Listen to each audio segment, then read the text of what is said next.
Tita, bale, ang dami ko pong films na pinanood eh. Tapos sa mga Hitman, Kulungan, months, yun nga, October ko finish sa akin and we were gonna start. Kailan pa tayo nag-start, Direk? Yung ako. November.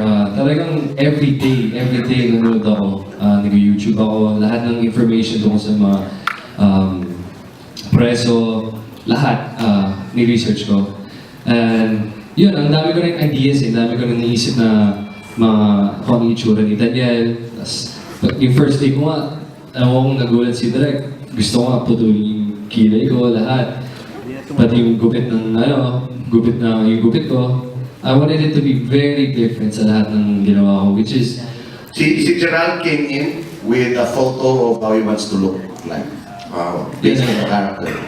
Yeah, nag-present ako ng mga ideas ni Direk. Yun, nagustuhan naman yan.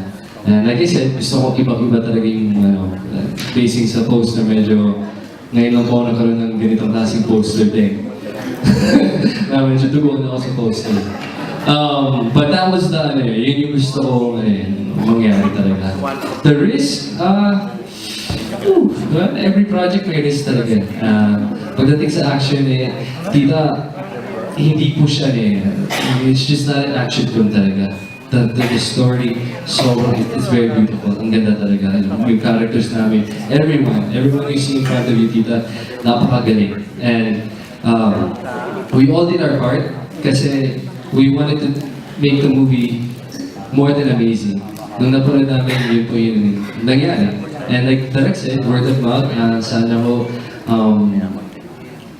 yun nga, yung mangyari word of mouth. And kaya po tayo nandito ngayon at sana ho tulungan niyo kami ikalat yung magandang balita po sa OTJ.